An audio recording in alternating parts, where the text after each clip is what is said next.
대림절이라는 이 절기를 낯설게 느낍니다.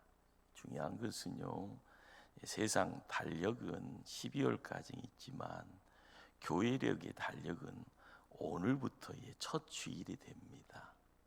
그것이 이제 예수님의 생애를 통해서 이렇게 한 해를 이제 도모를 하게 됩니다. 그러기에 이제 우리는 이제 성탄절, 이 성탄절이 뭐요라고 누군가의 질문 앞에 답을 할 수 있어야 되는데요. 영어로 이야기하면 크리스마스라는 영어 단어. 근데 이 영어 단어는요, 그리스도라는 단어와 천주교에서 드리는 예배 때 쓰는 말이 메스, 그러니까 미사라는 말을 합성한 겁니다. 두 개를 이렇게 묶고 나서 크리스마스, 무슨 말인가 하면 그리스도를 위한 예배라는 그런 어떤 뜻이 됩니다. 그래서 성탄절은 예수님이 이 땅에 오신 것을 축하하는 기념 예배라 이야기하면 될 겁니다. 그러기에 종교개혁자 마틴 루터 이분은요, 이런 말을 합니다. 성탄을 영어로 God made him small. 하나님께서 그를 작게 만드셨다. 무슨 말씀일까요? 성경을 통하여서 이제 우리가 이제 이 비밀의 자리로 이렇게 쑥 들어가게 되는데, 예수님이 누구였는가? 하나님이셨습니다. 하나님이신데 우리를 사랑하셔서 사람의 몸으로 이 땅에 오셨다라는 겁니다.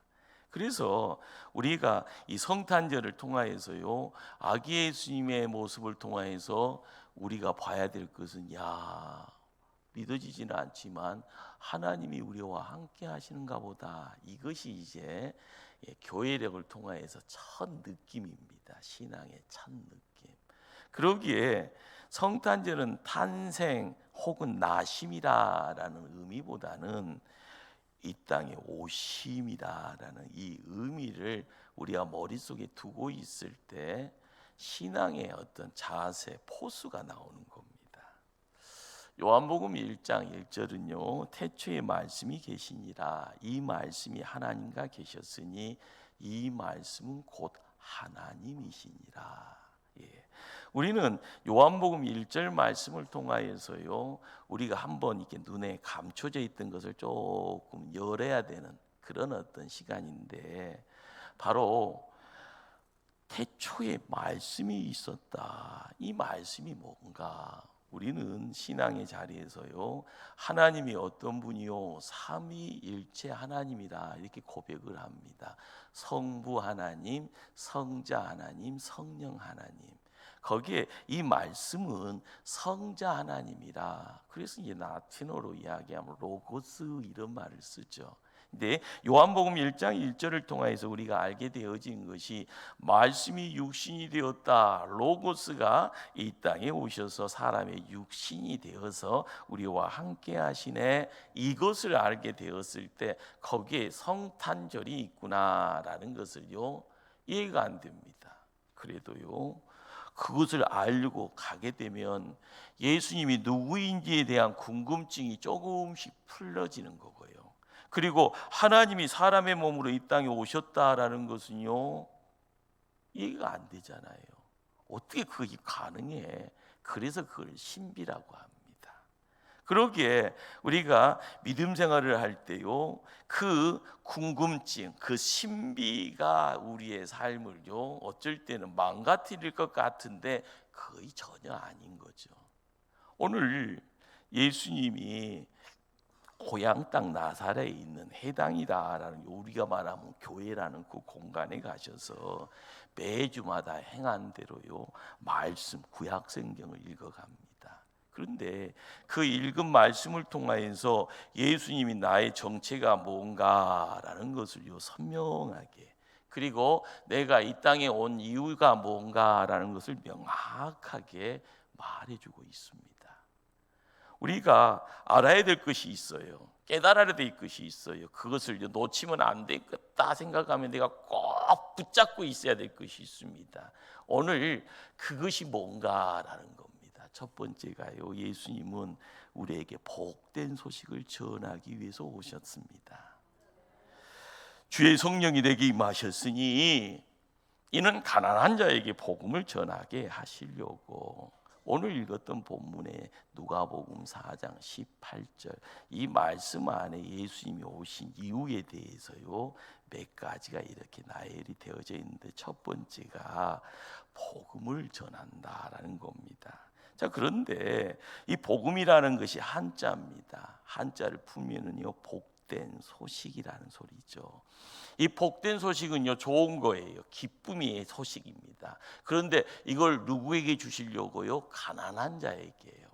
이 시대는요 상대적으로 이야기하면 다 가난한 것처럼 보여져요. 그런데 내가 누구한테 나 가난해요 이렇게요 자랑할 수가 없어요. 힘들어도 누군가가 도와주고 누군가가 도와줄 때 나라까지 도와주니까 굶어 죽지는 않잖아요. 그런데 우리가 깨닫게 되어지는 것 중에 한 가지는 가난한 자가 뭔가라는 겁니다. 우리가 알아가야 될 것은요 이 가난이다라는 이 내용이 우리의 삶 속에 내가 가난하구나라는 것을 알게 되어지면 세상살이가요 이래서 힘들었구나, 이래서 고통스럽구나, 이래서 소망이 없었구나라는 것을 조금이라도 느낄 수 있을 때 나의 위치가 보여지는 겁니다.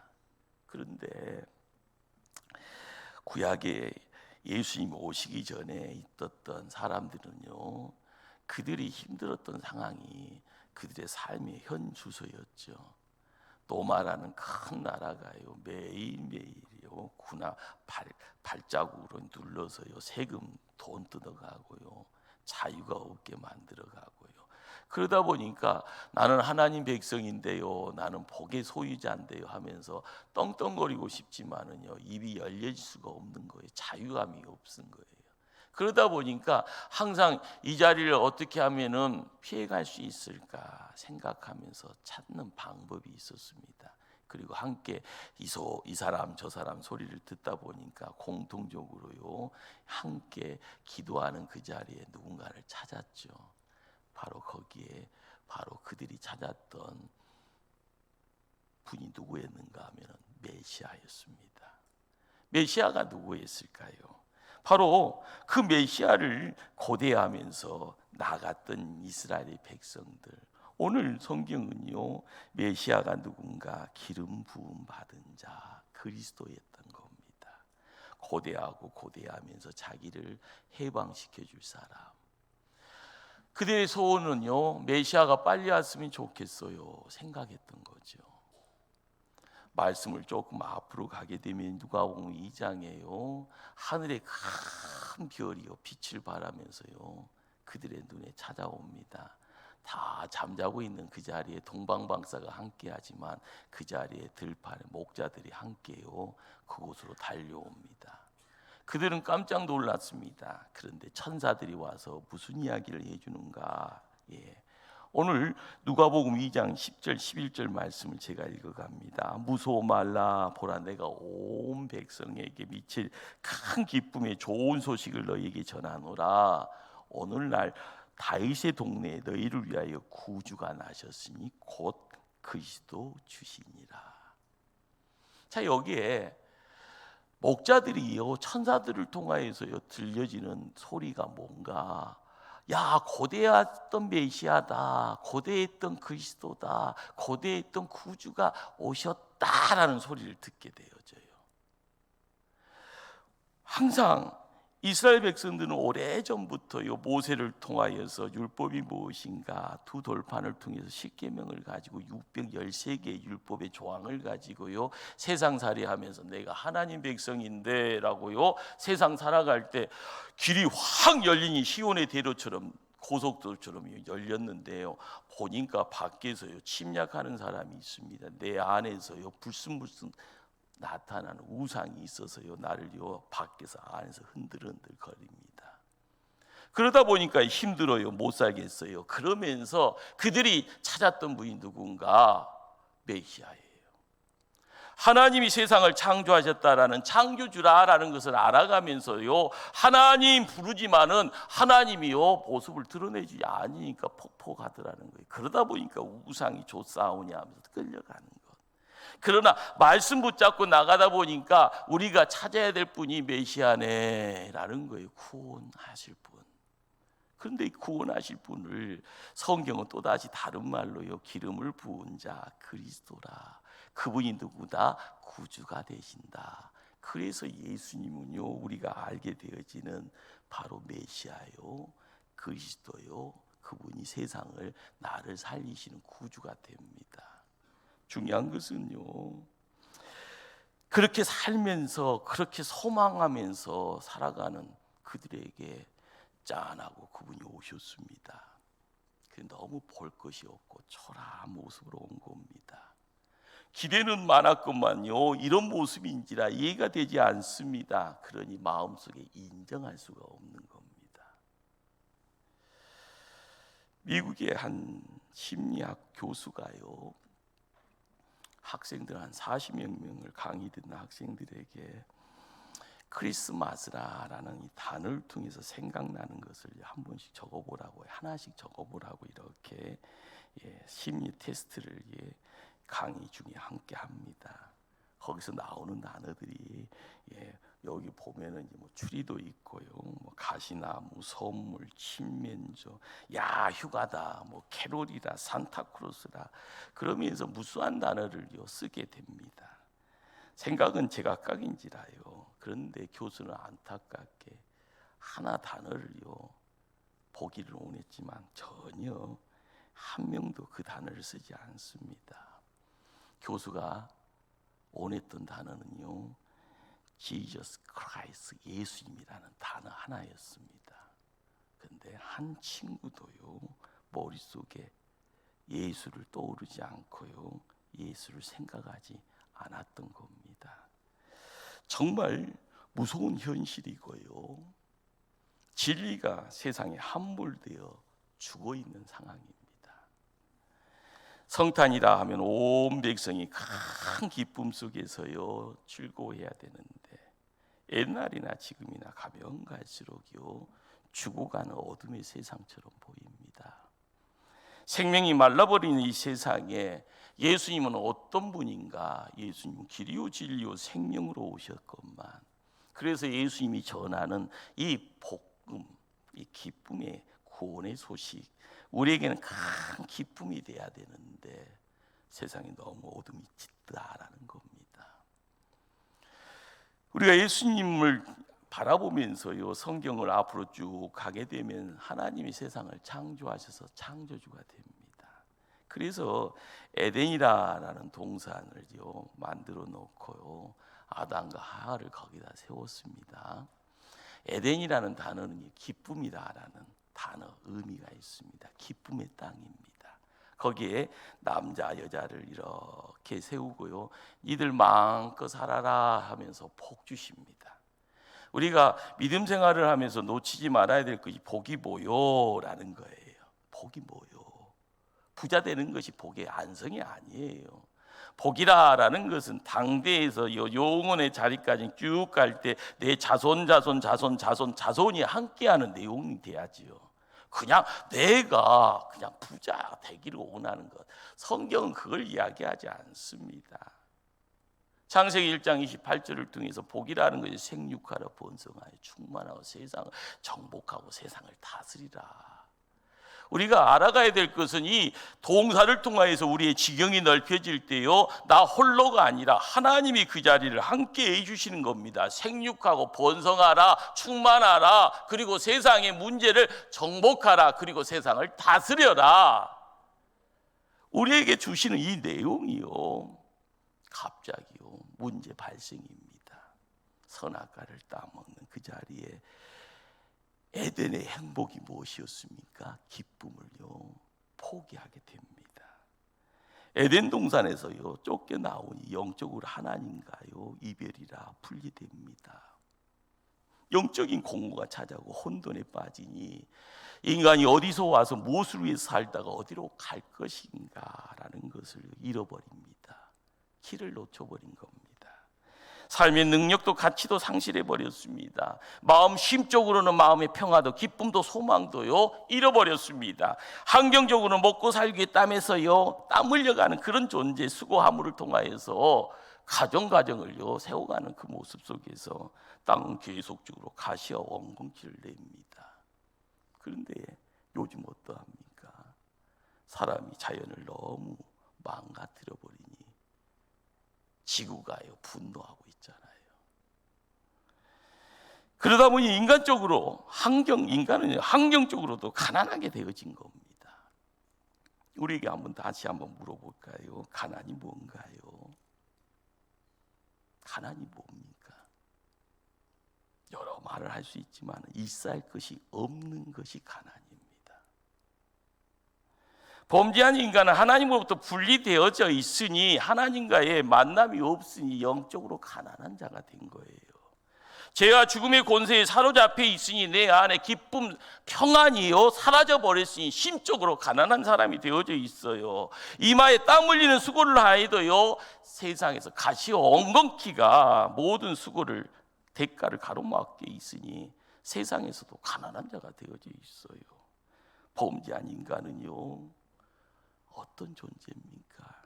영적인 구원, 마음의 심적인 구원, 세상살이의 환경적인 이 세상에서의 구원이 필요한 존재입니다. 그러기에 예수님이 이 땅에 오셨다라는 것은요, 너 부자냐? 그러면은요 부자이기를 원할 때 내 안에 누가 계셔야 됩니까? 예수님이 계셔야 됩니다.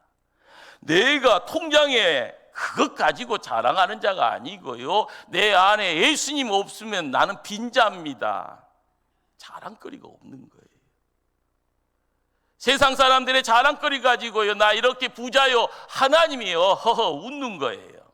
중요한 것은 내 안에 예수님 계셔야만이요. 그분을 통하여서 내가 구원받은 백성 되어지니 내가 천국을 소유한 자가 되는 거예요. 내가 구원받아 천국이 내 것이라.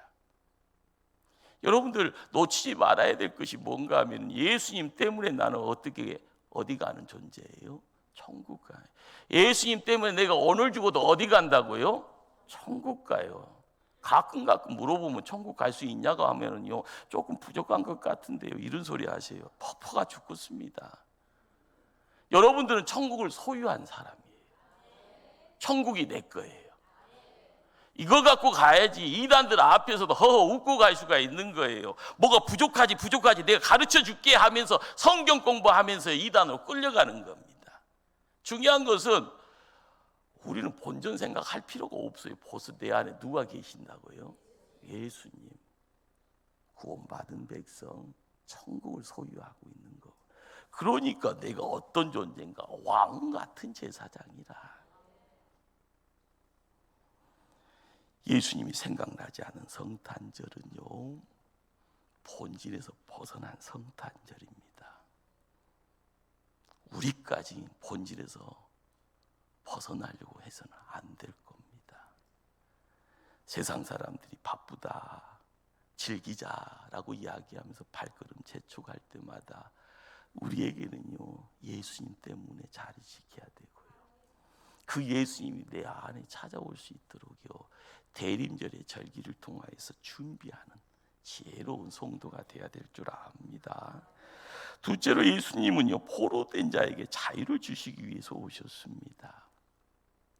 가난한 자에게 복음 전하기 위한 선지자죠. 동시에요 포로가 된 자들을 해방시키기 위해 오신 메시아입니다. 포로가 어떠한 사람을 포로라고 합니까? 전쟁에서요 패배자, 그래서 적에게 사로잡힌 자입니다.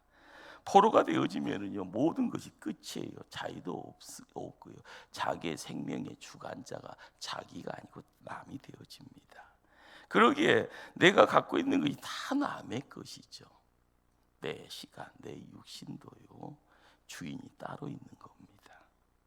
그러기에 본문에서 이 포로된 자라라는 했을 때 어떤 사람을 이야기하는가? 포로됨의 자리에요 누구의 포로? 제 포로된 사람을 말합니다. 예수님이 이런 말씀을 주시네요. 요한복음 8장 34절 말씀입니다. 진실로 진실로 너희에게 이르노니 죄를 범하는 자마다 죄의 종이라. 예수님이요 우리에게 뭘 이야기를 해주는가 하면은 죄라는 것을 움직이게 하는 실체가 있다라는 겁니다. 사단 마귀입니다. 우리가 하나님이 살아계심에 하나님이 세상을 만드셨다라는 창조하셨다라는 것을 인정할 때 또다시요 알아가야 될 것은 거기에 영적 세계에 사단 마귀가 있다라는 것을 알고 가셔야 됩니다. 나 몰라. 나 만난 적 없어. 내 눈에 안 보여. 그래서 없는 것 아니에요. 중요한 것은 예수님이 말씀 주셨잖아요. 죄를 범하는 자마다 죄의 종이라. 죄는요 신기하게요 사람을 사로잡으면 끌고 다니는 힘이 있어요. 실수로 그렇게 죄 지은 것처럼 보이잖아요. 그러나 실수 속에는 나도 모르게 그 실수를 범하게 하는 힘이 있습니다. 그러다 보니까 제가 주는 즐거움이 있어요. 반복하잖아요. 그러다 보면 중독되어진다고 하잖아요. 중독되어지면은요 눈에 뵈는 것이 없는 세상이 되어집니다. 우리가 세상살이 할 때 진짜요 가짜요라고 이야기 되어질 때요 어느 한편에 속해버리면 그게 다 그쪽에 진짜입니다. 마귀에게 사로잡혀 있으면 마귀를 통해서 이루어지는 세상이 다 진짜예요. 영혼까지 가다 보면 내가 있어야 될 것이 어딘가 하면 지옥인 거예요. 그러나 예수 그리스도를 통해서 깨닫게 되어져 제 포로에서 자유함을 얻게 되어지는 우리에게 있어서 마지막 종착지가 지옥이 아님을 믿음으로 확신합니다. 내가 있을 곳이요 천국인 것을 믿습니다. 우리의 삶의 자리에서 끊임없이 달콤한 유혹을 통하여서요 우리를 유혹할 때마다 내 안에 예수님 계시면은요 다 거절할 수 있잖아요. 사단아 물러가라 예칠 수 있잖아요. 우리가 항상 깨달아야 될 것이요 죄의 사실에 묶임 받았기에 창조 때의 에덴 동산을 통하여 하나님의 놀라운 복의 내용들이 하나님을 통하여서 그 자리에 베풀어졌건만 죄 때문에요. 죄의 사실에 끌려가는 인생이 에덴 동산 밖으로 묵묵히 끌려가는 그 모습 속에 우리의 뒷모습이 있는 줄 압니다. 우리는요 내 힘으로요 죄의 사실을 끊을 수 있다 하면은 교만입니다. 내가 힘써서 노력하면 할 수 있겠거니 착각입니다. 그것이 구약의 역사였고요. 구약을 통하여서 하나님이 사람을 계속적으로 보내고요. 그 능력자들이 보냄을 통하여서 세상이 하나님 편으로 다 옮겨지기를 원했건만 아니었습니다. 나라가 망하고요. 하나님을 섬겨야 될 성전의 자리에 우상 앞에 머리 숙이고 우상을 갖다 놓고 있는 그런 불미로운 일들이 있어집니다. 하나님 편의 제사장이라고 세움받았던 그 인생이 눈이 뒤집어져 있고 생각은요 똥으로 가득 차 있는 그런 모습 속에서 우상 숭배의 자리에 세상이 뒤집어 있던 것이 구약의 역사입니다. 죄의 사슬을 끊을 수 있는 분은요 하나님밖에 없는 겁니다. 그 하나님 이 땅에 오셨더라라는 거예요. 이 땅에 오셔서요 어떤 일로요 너희들이 할 수 없기에 내가 한다.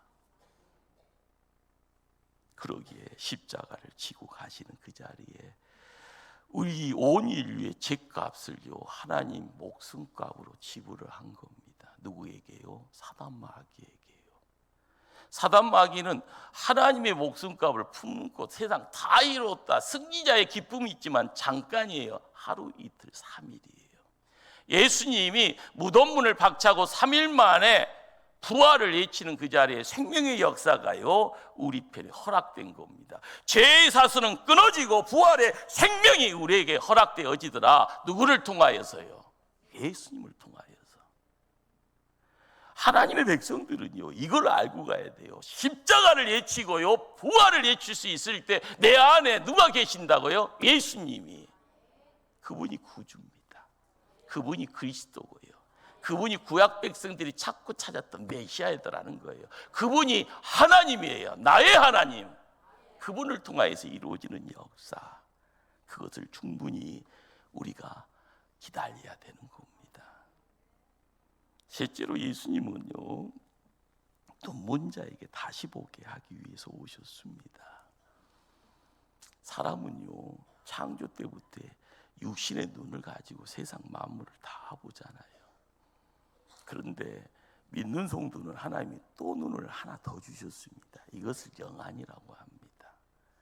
그래서 우리는 특별한 사람인지라 두 세상을 볼 수 있는 특권을 갖고 있습니다. 물리적인 세상, 그리고 영적인 하나님 세상. 그런데 죄 때문에 이것이 가려지고 하나가요, 닫아져 버린 거예요. 하나님은 사람을 창조하실 때 흙으로요 빚었다라고 하잖아요. 거기에다가 뭘요? 생기를. 그래서 사람이 생명이 되었다. 생명이 참 인간의 모습이에요.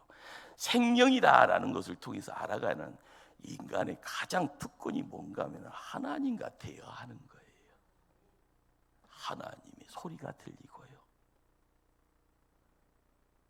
하나님의 명령이 우리의 삶 속에 보여지고요.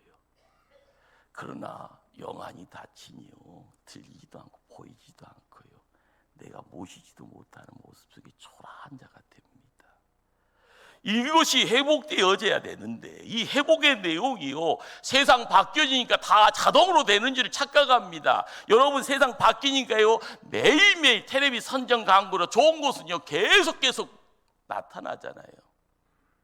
여러분, 아무리 좋아도요 충전 안 되면요 그것은 돈값 못합니다. 아무리 좋은 자동차가요 수억짜리가 나와도 거기에 연료 채워지지 않으면 움직이지 않습니다. 하나님과의 온전함을 드러내기 위해서 예수님이 오셔서 십자가를 통하여서요, 부활을 통하여서 죄의 굴레 사슬을 끊으시고요, 새롭게 출발할 수 있는 부활 생명, 하나님의 영을요 우리에게 주실 때 예수님이 제자들을 찾아와서 첫 말이 뭡니까? 24심에 뭘 받으라? 성령을 받으라. 우리의 삶의 자리에서 하나님의 사람은요 가장 중요한 것이 뭡니까? 내 육신 움직일 때 새끼 꼬박꼬박 챙겨 먹으다 살 디리끼고 찌고 나서 다이어트 한다고 하잖아요. 그러나 중요한 것은 하나님이 내 안에 하나님의 영을 집어넣고 하나님의 생명을 허락해 주시는 그 놀라운 사실 앞에 내가 하나님과 교제할 수 있는 회복의 자리로 나가지 못하면요 우리는 고장난 겁니다. 나중에는요 폐기 처분됩니다. 나중에는요 천국 가고 싶어도 못 가는 인생 됩니다. 깨달아야 될 것이 뭘까요? 예수님이 십자가에서 다 이루었다 말씀하실 때는요 제 사슬이 끊겨지는 자리입니다. 3일 후에 부활의 생명을 통하여서요 새로운 출발을 할 수 있게 합니다. 예수님이 찾아와서요 우리에게 그 부활을 보여주시면서요 영안이 널린지를 깨닫게 하시잖아요. 그리고 그분이 나의 구임을 고백하는 그 자리에 숨을 내쉬며 뭘 받으라요? 성령 받으라. 이 자리에 함께하는 초대교회 온 성도들 성령 받는 복된 자 되기를 축원합니다. 항상 분리됨의 자리에 제됨의 내용이 우리를 핍박하고요. 그러다 보니까 하나님 찾아가는 것을 게을리하고요. 안 찾아가도 되는 것처럼 착각하고 세상 살다가 우리가 눈 떠서 그것이 지옥이다 하면 얼마나 억울합니까? 여러분, 천국 가고 싶습니까? 지옥 가고 싶습니까? 다시 묻습니다. 천국입니까? 지옥입니까? 갈 수 있습니까? 조금 기다려 봐야 됩니까?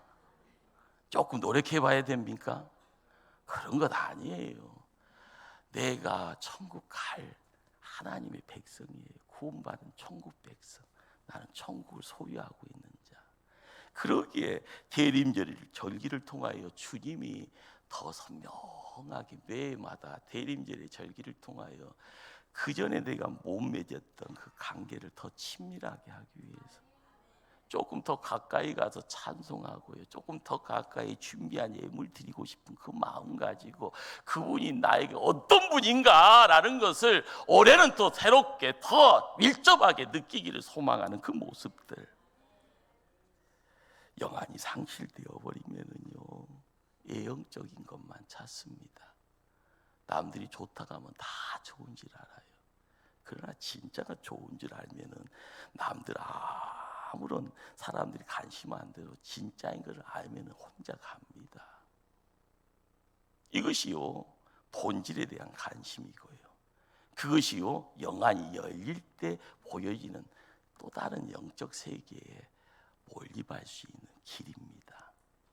아주 오래전의 책이죠. 생테츠베르츠가 쓴 어린 왕자.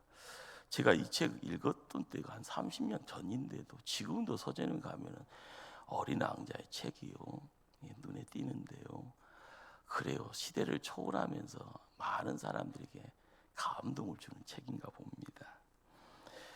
시대의 배경이요, 나치 독일의 점령하에 있었던 불란서, 프랑스에서 쓴 작품인데, 어떻게 보면은 희망과 꿈이 상실된 이 불란서인들을 위해서 쓴 내용이라고 할 겁니다. 거기에 책의 한 부분입니다. 내 비밀은 이거야. 아주 간단한 거지. 마음으로 보아야 잘 보인다. 본질적인 것은 눈에 잘 안 보인다. 곡 11때마다요, 참 이것이요, 뭔 느낌을요, 찐맛을 우리에게 전합니다. 육의 눈이 아닌 마음의 눈. 우리는 이걸요, 영안이라고 할 수 있는 부분이에요. 본질적인 것을 볼 수 있다.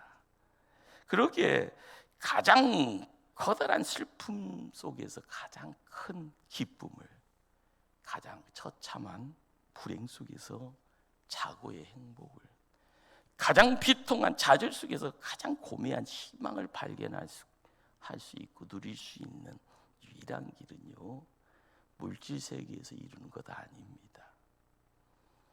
영안이 열리고요, 심안이 열려지면서 본질에 대한 이야기를 찾아갈 때 허락되어지는 특별한 길인 줄 압니다. 현대인들의 불행이 뭡니까?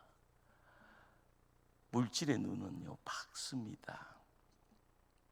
영안이 어두워져 있어 볼 걸 못 보고 있으면서도요, 그냥 근접해져 있고 눈앞에 보여지는 것에 대해서 그냥 즐거워합니다. 그러다 보니까 세상에서 성공이 뭐라고 생각합니까? 1등하면 되겠거니 하는 거예요.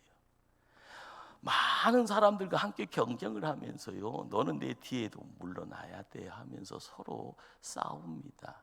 그러다 보면 이것이 동물의 세계가 됩니다. 힘 있는 자가 모든 걸 취하는 거죠. 돈 있는 자가 죄 지어도 죄는 사라지고요, 돈 없으면 죄인 되어지는 세상입니다. 우리가 알아야 될 것이 뭘까요? 동물의 세계에서 모든 것을 이룬다 할지언정 우리는 그냥 동물이고 괴물입니다. 그러나 우리는 하나님의 백성, 하늘의 가치를 이야기하고요, 하늘의 생명을 품고 나가고요, 우리를 통하여서 이루기를 원하는 하나님의 뜻이 있다 하면 그것을 가지고 오늘입니다, 그리고요 내일의 시간을 이야기를 하다 보면 자연스럽게 영혼의 시간으로 입되어짐을 경험하게 되었을 때 우리는 천국에 입장하는 자가 되어진다라는 것을 나중에 깨닫게 될 줄 압니다. 예수님이 요한복음 9장 39절에 이런 말씀 주십니다. 내가 심판하러 이 세상에 왔으니 보지 못하는 자들은 보게 하고 보는 자들은 맹인이 되게 하려 함이라. 포로된 자를 자유 해방을 주시는, 죄의 포로가 되었던 우리에게 자유를 주시고요, 영의 눈을 뜨게 하심으로 천국을 보게 하시는 그 예수님, 우리가 세상살이가 어떠해야 될까요? 그냥 영안을 계속 닫아놓고 있기를 원합니까? 영안이 활짝 열려져요. 내가 이 땅에 정말 불행자인가 아니면 행운자인가, 하나님을 통하여서 영원한 그 행복을 얻어갈 수 있는 참 복된 자인가, 나를 통하여서요 천국이다라는 것이 내 것이다라고 고백할 수 있고요. 나는 오늘 죽어도 천국 간다. 천국 소망이 나에게 있으니 이 땅에 하나님 나라 세워갈 수 있는 특권이 있는 사람이다. 이것을 외칠 수 있어야 될 줄 압니다. 넷째로요, 예수님은 눌린 자를 자유롭게 하기 위해 오셨다라는 겁니다. 눈문 자가 보게 하는 분뿐이 그걸로 끝나는 것이 아니라 눌린 자들을 자유하게 하시는 분이다. 여기 눌린 자라는 것이 요즘 현대인들의 대두되어지는 내용입니다. 세상의 근심 걱정에 얽매여서 고통을요 그냥 온에서 받고 있는 이들의 모습이 있죠. 근심 걱정을요 누가 주는 것도 아니고 그냥 알아서 막 만들어내서 앉아 있는 분들도 많아요. 그러다 보니까 약국에서 파는 약들이요, 제약회사에서 만드는 약들이 몸이 어디가 상처가 있고 아파서 그런 약들보다는 점점 현대인들의 질병은요 정신 쪽으로 관계되어 있는 것들이 수를 더해간다고 하잖아요. 우리의 현실이 그래요. 세상의 근심과 걱정가요 나중에는 두려움까지 덕지덕지요 짊어지고 나갑니다. 그것이 고통이고요, 그것이 아픔이죠. 참된 평안, 참된 자유를 어디서 얻어야 될까? 우리가 알아가야 될 것이 뭔가? 예수님은요 우리를요 어떻게 하기 위해서요 그 눌림을 통하여서 거기서 갇혀 죽어가는 인생이 아니라 나를 통하여서요 새로워져라 이야기하십니다. 마태복음 11장 28절의 말씀입니다. 수고하고 무거운 짐진 자들아 다 내게로 오라. 내가 너희를 어떻게 하리라? 쉬게 하리라. 우리의 삶의 자리가 그렇습니다. 정말 힘들죠. 나도 모르게 눌림이 있기에 힘듭니다. 나도 모르게 환경에 취하다 보니까요 길을 잃어버리고 스스로 갇혀갑니다. 거기가 나의 안전지대라고 생각했는데 감옥입니다. 나와야 되는데요 내 힘으로 나올 수 없는 겁니다. 끊임없이요 시간 지나다 보면은요 무게가 가중되다 보면 내가 이 죽는 것 아닌가 두려움이 생깁니다. 시작은 근심이었건만 나중은요 두려움의 내용입니다. 이렇게 못 살아. 그래서 탈출하는 가정이에요. 먹지 말아야 할 것들을 선택하고 하지 말아야 될 짓을 하게 되어지는 현대인들의 모습들, 높은 것에 오르고자 하는 이들이요 이 속에 금방 곤두박질 치는 모습들이 너무 많습니다. 너무 안타깝잖아요. 우리가 알아야 될 것은요 세상이 알지 못하는 평안이, 세상이 주지 못하는 기쁨이 어디에 있는가? 예수님이 오셔서 말씀하십니다. 다 내게 오라. 내가 너희를 쉬게 하리라. 말씀을 정리합니다. 오늘 본문 19절은요 주의 은혜를 전파하게 하려 하심이라 라고 말씀합니다. 예수님을 통하여서 이루어지는 내용이 뭘 이야기를 하는가? 은혜의 해를 보여준다. 요즘 말로 하면 강구하려고 그런다라는 말씀입니다. 자, 그런데 은혜의 해라라는 말은요 우리는 잘 모르지만 유대인들은요 성경을 접했던 처음 신약의 초대교회 성도들은 그냥 알아요. 마음으로 은혜가 뭔가 희년이라는 그런 어떤 명절이죠. 구약 성경을 통해서 희년이라는 날은 무슨 날인가 하면은 자유를 선포하는 그런 날입니다. 그런 해예요. 억압 속에서요 어떻게 보면은요 어려움 속에서 고난 속에서 환난 속에서 재됨의 포로 속에서 야 이제는 자유다, 자유가 되어지는 한 해다라고 이야기해주는 귀한 날입니다. 예수님 통하여서요 우리가 얻어지는 가장 큰 내용, 우리는 자유자라는 거예요. 예수님 통하여서 우리는 세상을요 자유롭게 뭔가를 하더라도요 용기 100배 담대하게 거침없이 할 수 있는 그런 인생이다. 그렇습니다. 2000년 전에 예수님이 이 땅에 오심으로 그 희년은 선포되었기에요. 우리를 통하여서 예수님이 그 희년의 내용이 어떻게 해요? 십자가에서 죽으심으로 3일 만에 무덤의 문을 박차 부활의 생명으로 우리에게 허락하시고요, 보혜사 성령을 통해서 인생의 고난까지 도와주실 것이다 말씀해 주십니다. 우리가 이 땅에서 하나님 백성이요 라고 마음껏 자랑하기 위해서는요, 못된 데 어떻게 그렇게 가능해? 라고 이야기합니다. 우리가 알아야 될 것은 그 비밀은요, 멀리 있지 않습니다. 예수님 때문이다라는 것. 우리가 다시 한번 내가 성도요라고 고백하는 자리에, 우리가 거룩한 교회요라고 하는 시작의 자리에 가장 먼저 점검할 것은요, 예수 그리스도예요. 내 안에 예수님 계십니다. 나는 거룩한 성도입니다. 우리 교회가 예수 그리스도의 이름을 찬양합니다. 예수 그리스도의 이름 앞에 기도합니다. 예수 그리스도의 이름을 통하여 주의 일을 감당합니다. 바로 거기에 거룩함의 내용들이요, 밝히 드러날 줄 믿습니다. 기도하십니다.